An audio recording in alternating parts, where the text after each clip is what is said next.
Hi friends, down table റിപ്പബ്ലിക്കിൻ്റെ മറ്റൊരു എഡിഷനിലേക്ക് സ്വാഗതം. മലയാളത്തിൻ്റെ മഹാനായ കഥാകാരൻ കാലത്തിൻ്റെ വിചാരണ നേരിടുകയാണ്. ഞാൻ സംസാരിക്കുന്നത് MT വാസുദേവൻ നായരെക്കുറിച്ചാണ്. മലയാളത്തിൻ്റെ മഹാനായ MTയെക്കുറിച്ച്.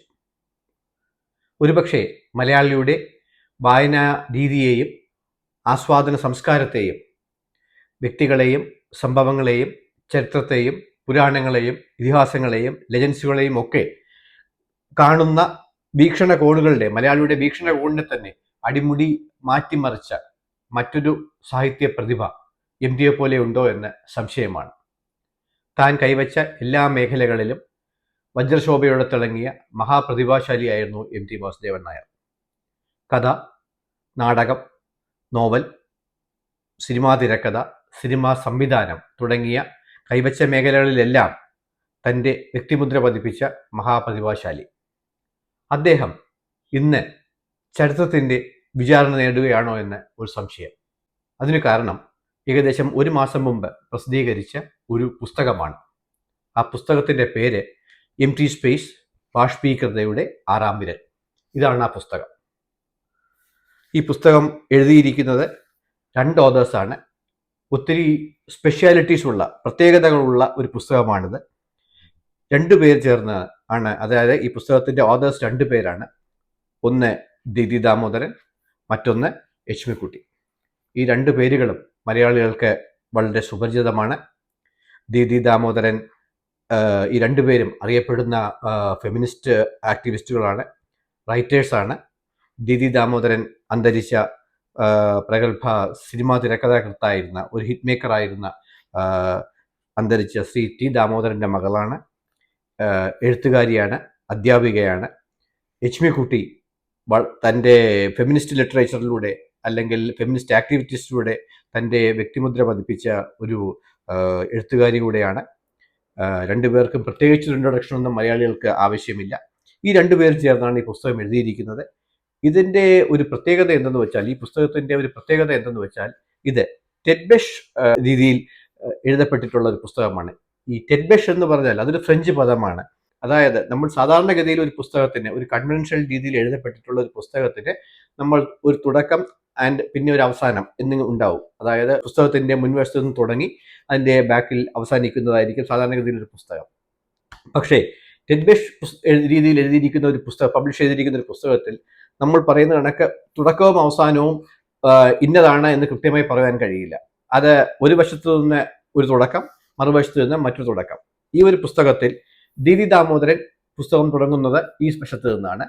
അതിനുശേഷം ഒരു 100-120 പേജോളം ദീദി ദാമോദരൻ കോൺട്രിബ്യൂട്ട് ചെയ്തിട്ടുണ്ട്. അത് അവിടെ വെച്ച് അത് അവസാനിക്കുന്നു. അതേസമയം യശ്മിക്കുട്ടി പുറകുവശത്ത്, നമുക്ക് വേണമെങ്കിൽ പുറകുവശം അല്ലെങ്കിൽ മറ്റേ വശത്ത് നിന്ന് തുടങ്ങുകയാണ്, തലകീഴായി തുടങ്ങുകയാണ്. ഈ തുടങ്ങിയിട്ട് അവർ ഏകദേശം ഒരു 40-45 പേജ് അവരുടെ കോൺട്രിബ്യൂഷൻ ആയിട്ടുണ്ട്.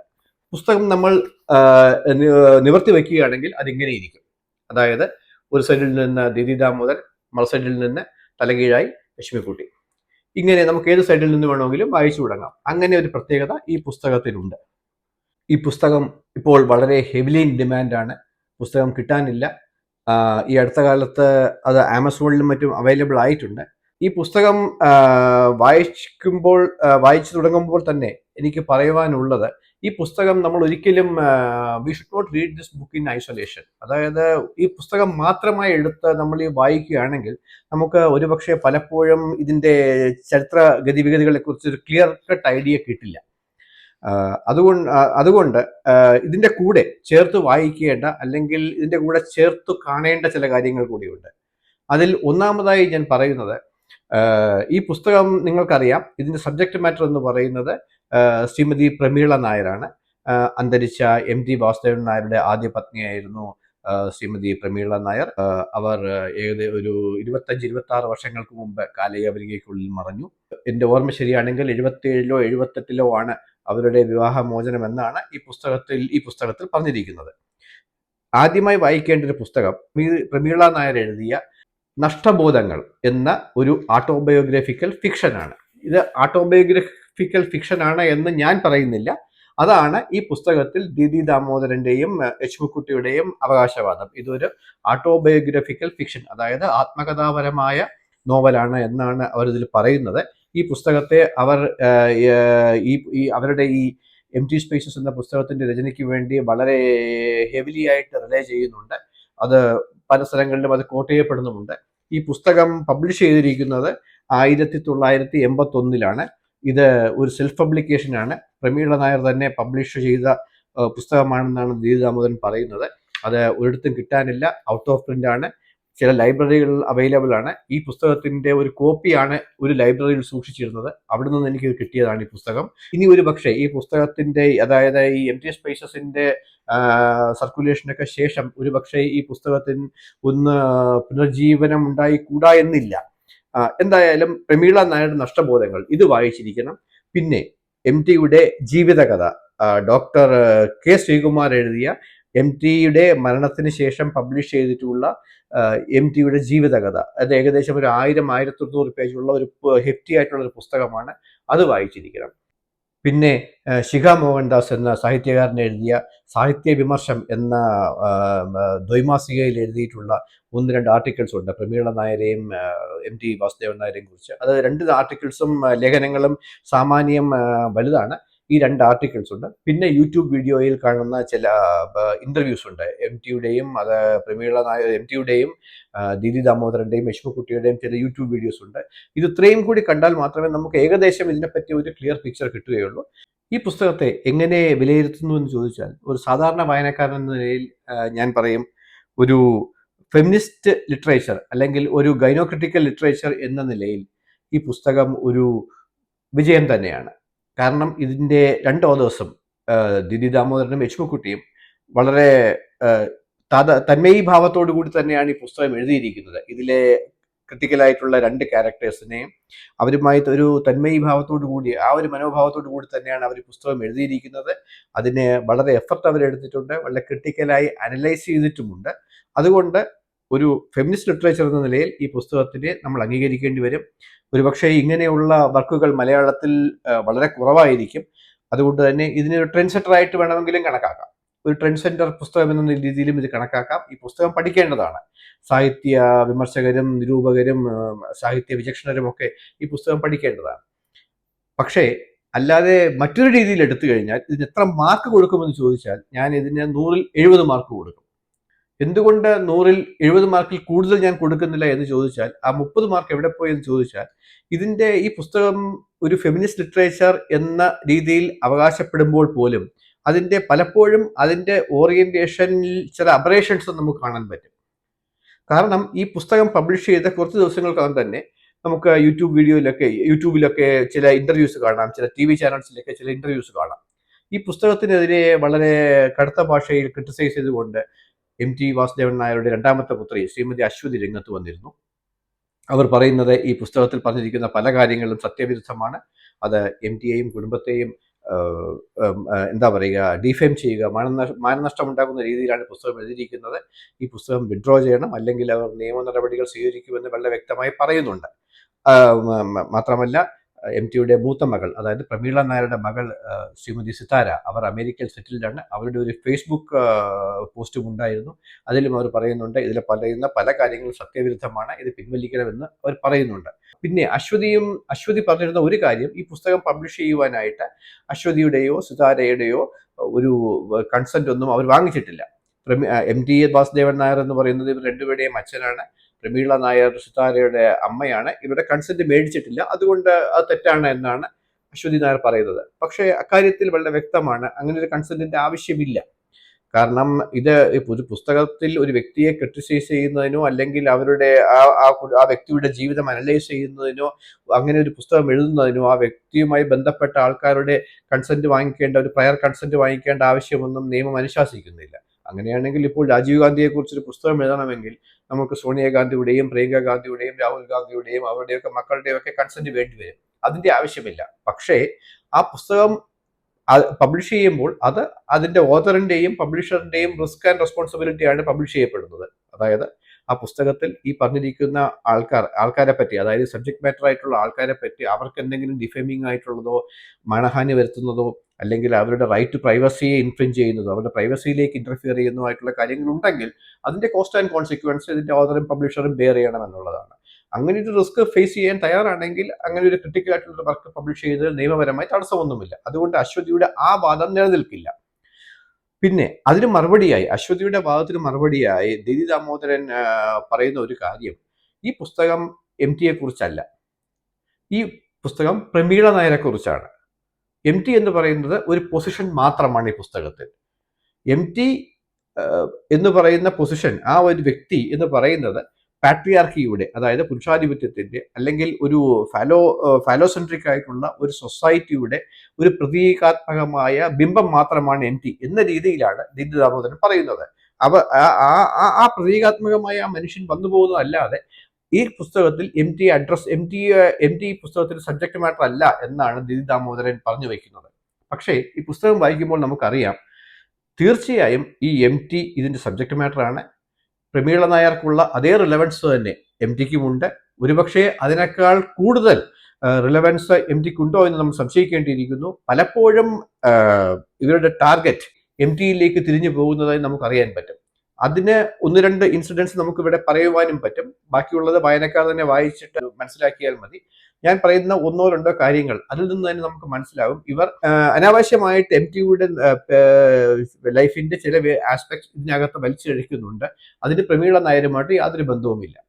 ആദ്യമായിട്ട് പറയേണ്ടത്, MTക്കെതിരെയുള്ള ഒരു വളരെ സീരിയസ് ആയിട്ടുള്ള ഒരു ആരോപണം ഇതിന്റെ ഓതേഴ്സ് റേസ് ചെയ്യുന്നത് സാഹിത്യചോരണമാണ്, അതായത് പ്ലാജിയാരിസം. സാധാരണ ഭാഷയിൽ നമ്മൾ പറയുമ്പോൾ കോപ്പിയടി എന്ന് പറയും, മറ്റൊരാളുടെ വർക്കിൽ നിന്ന് കോപ്പി അടിക്കുക എന്നുള്ളത്. അതിനായി അവർ പറയുന്നത്, നിർമാല്യം എന്ന MTയുടെ സിനിമ ഒരുപക്ഷെ ഇന്ത്യൻ സിനിമയുടെ ചരിത്രത്തിൽ തന്നെ ഏറ്റവും ക്ലാസിക് വർക്കുകളിൽ ഒന്നായി കരുതപ്പെടുന്ന സിനിമയാണ് MT എഴുതി സംവിധാനം ചെയ്യുന്ന നിർമാല്യം. രാഷ്ട്രപതിയുടെ സ്വർണ്ണ മെഡൽ വരെ നേടിയ സിനിമയാണത്. ഒരുപാട് ചർച്ച ചെയ്തിട്ടുള്ള സിനിമ. ആ സിനിമയുടെ ക്ലൈമാക്സ്, അതായത് ആ സിനിമയുടെ ക്ലൈമാക്സ് നമുക്കറിയാം. ആ സിനിമയുടെ കേന്ദ്ര കഥാപാത്രം എന്ന് പറയുന്നത് ഒരു വെളിച്ചപ്പാട് കോമരമാണ്. ദാരിദ്ര്യത്തിലും വറുതിയിലും നട്ടം തിരിയുന്ന ഒരു കോമരം. ഈ വെളിച്ചപ്പാട് അതിൻ്റെ ആ സിനിമയുടെ അവസാന രംഗം ഇങ്ങനെയാണ് പോകുന്നത്. തൻ്റെ ഭാര്യയെ ഒരു കോംപ്രമൈസിങ് പൊസിഷനിൽ കാണുന്ന വെളിച്ചപ്പാട് നിരാശനായി, ഡിസ്കസ്റ്റഡ് ആയിട്ട് വാളുകൊണ്ട് തലയൊക്കെ വെട്ടിപ്പൊളിച്ച് രക്തത്തിൽ അഭിഷിക്തനായിട്ട് ക്ഷേത്രത്തിലേക്ക് പോവുകയാണ്. അതിനുശേഷം ക്ഷേത്രത്തിനകത്ത് കയറി അയാൾ ദേവി വിഗ്രഹത്തിലേക്ക് തുപ്പുകയാണ്. ഇതാണ് അതിലെ വളരെ സെൻസിറ്റീവ് ആയിട്ടുള്ള, വളരെ ടച്ചി ആയിട്ടുള്ള ഒരു ക്ലൈമാക്സ് സിനിമയുടെ. ഈ സിനിമ ബേസ് ചെയ്തിരിക്കുന്നത് MT എഴുതിയ പള്ളിവാളും പൊൻചിലമ്പും എന്ന ഒരു ചെറുകഥയാണ്. അതിൻ്റെ ക്ലൈമാക്സ് ഇങ്ങനെയല്ല എന്നാണ് ദീദി പറയുന്നത്. അത് വളരെ സത്യവുമാണ്. അതിൽ ഈ പറയുന്നത് പോലെ ഈ പറയുന്ന കോമരം ഒരിക്കലും ദേവിയുടെ മുഖത്ത് തുപ്പുകയോ അങ്ങനെയൊന്നും കാണുന്നില്ല. അതുപോലെ ഒരു കോംപ്രമൈസിങ് പൊസിഷനിൽ ഭാര്യയെ കാണുന്നതായിട്ടൊന്നും പറയുന്നില്ല. അതിനു പകരം അതിൻ്റെ ആ കഥ, ചെറുകഥ അവസാനിക്കുന്നത് ദാരിദ്ര്യത്തിലും വറുതിയിലും നട്ടം തിരിഞ്ഞ് അവസാനം വളരെ ചെറുഷ് ചെയ്ത് വച്ചിരുന്ന പള്ളിവാളും പൊൻചിലമ്പും ഈ വെളിച്ചപ്പാട് വിൽക്കുവാനായി മൂശാരിയുടെ അടുത്തേക്ക് പോകുന്നതാണ്. അവിടെ പോയി മൂശാരിയോട് വില പറയുവാനായി പോകുന്ന ആ രംഗത്തോടു കൂടി ആ ചെറുകഥ അവസാനിക്കുകയാണ്.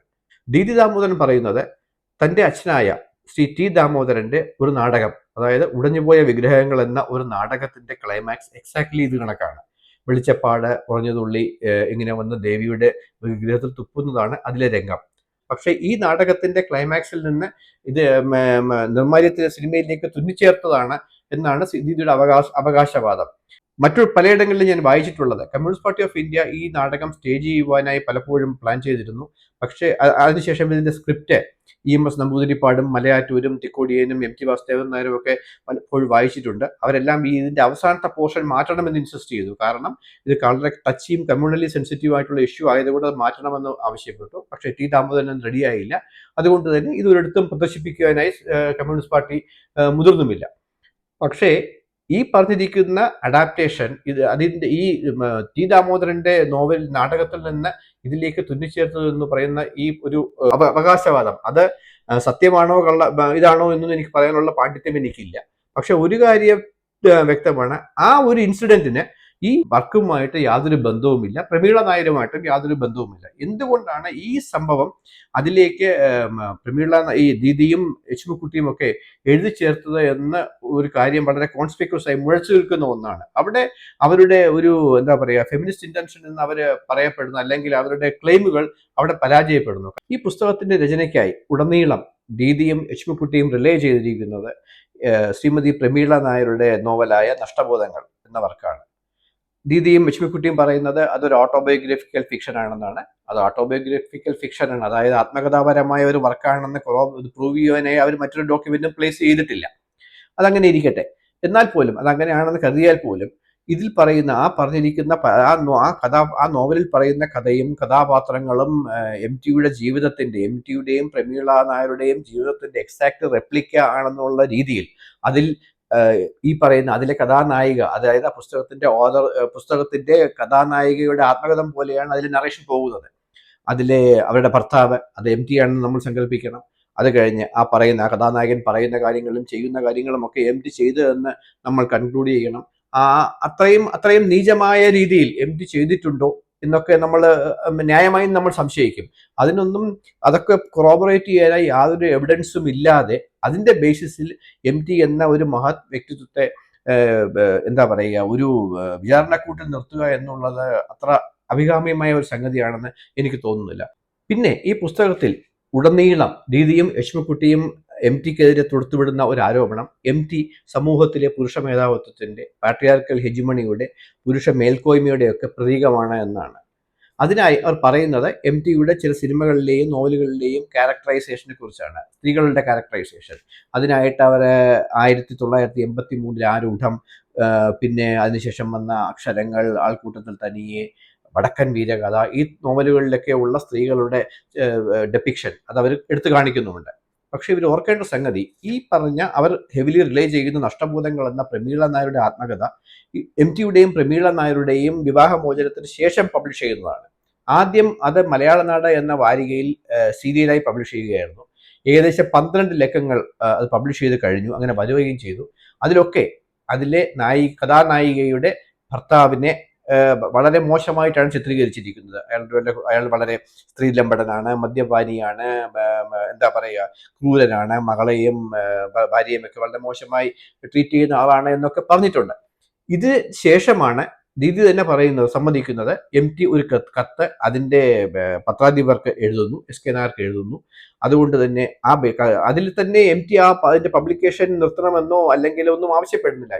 ഞാൻ ആൾറെഡി ഒരുപാട് ചെളിവാരി എറിയൽ ഫേസ് ചെയ്ത് കഴിഞ്ഞു, ഇനിയും അത് തുടരണമോ നിങ്ങൾ തന്നെ തീരുമാനിക്കുക എന്നാണ് ആ ലെറ്ററിന്റെ കണ്ടന്റ്. ആ ലെറ്റർ ഈ പുസ്തകത്തിൽ പറയുന്നു, ചെയ്തിട്ടുമുണ്ട്, അവർ ചേർത്തിട്ടുമുണ്ട്.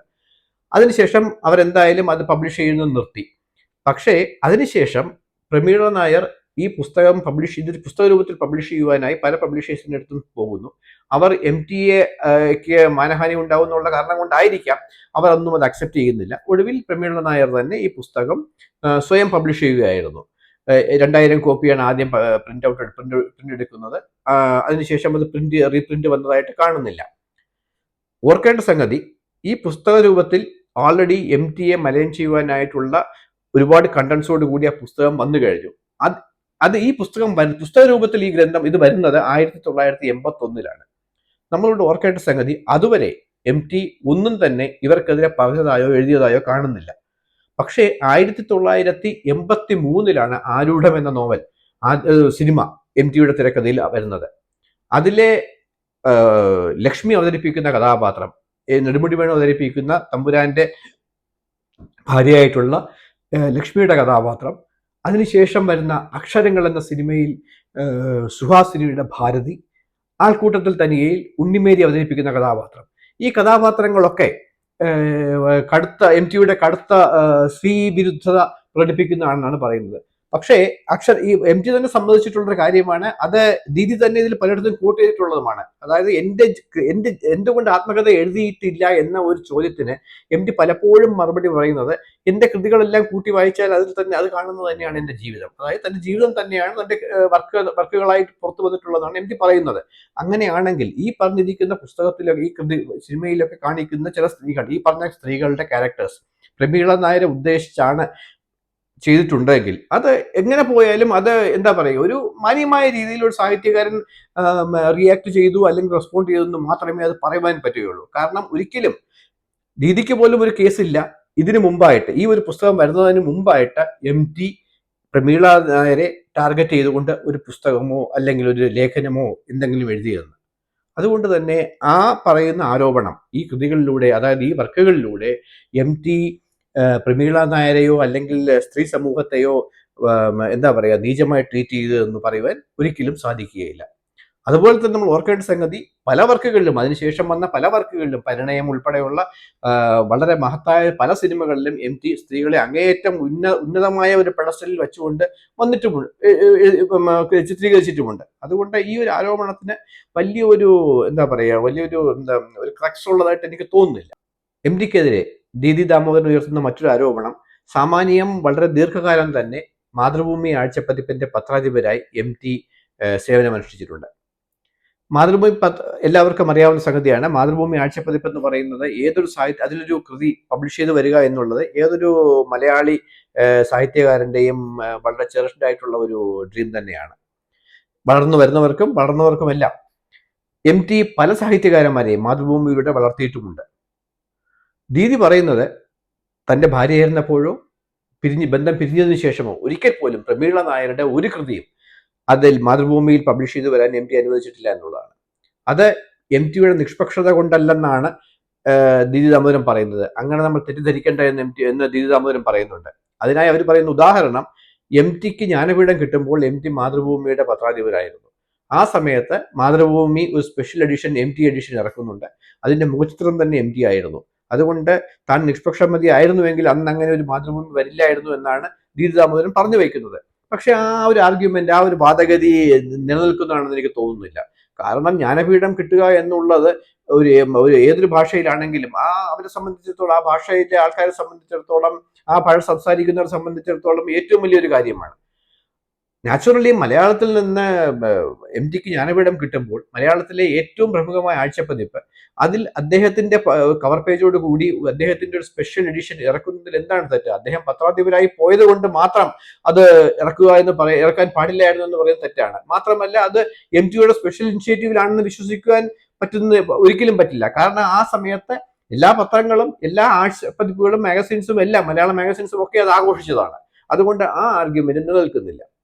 ഇങ്ങനെയുള്ള കുറവുകളൊക്കെ ഉണ്ടെങ്കിൽ തന്നെയും എന്താണ് ഈ പുസ്തകത്തിന്റെ ഏറ്റവും വലിയ വിജയം എന്ന് ചോദിച്ചാൽ, പ്രമീള നായർ എന്ന വനിതയെക്കുറിച്ചുള്ള വളരെ ലോങ് സ്റ്റാൻഡിങ് ആയിട്ടുള്ള ഒരു ഇംപ്രഷൻ നമ്മുടെ മനസ്സിൽ ക്രിയേറ്റ് ചെയ്യുവാൻ ഈ പുസ്തകത്തിന് കഴിഞ്ഞു എന്നുള്ളതാണ്.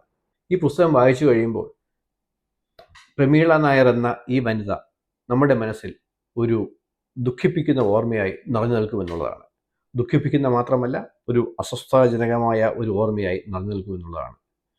ഒരു വലിയ പ്രതിഭയായിട്ടും ഒരുപാട് കഴിവുകൾ ഉണ്ടായിരുന്നിട്ടും ഒരു വലിയ ഹൃദയത്തിനുടമയായിരുന്നിട്ടും ഒക്കെ എന്തുകൊണ്ടോ പാർശ്വവൽക്കരിക്കപ്പെട്ട, തൻ്റെ കഴിവുകൾ പ്രകടിപ്പിക്കുവാൻ അവസരം കിട്ടാതെ അവസാനം അവരുടെ ഈ പുസ്തകത്തിൻ്റെ ഓതേഴ്സിൻ്റെ ഭാഷയിൽ ബാഷ്പീകരിക്കപ്പെട്ടു പോയ, ജീവിതത്തിൽ തന്നെ ബാഷ്പീകരിക്കപ്പെട്ടു പോയ ഒരു സ്ത്രീ.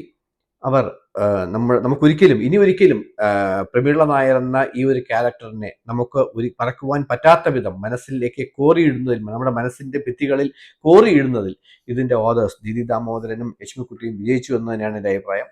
അതുകൊണ്ട് തന്നെ അവർ അതിന് അഭിനന്ദനം അറിയിക്കുന്നു.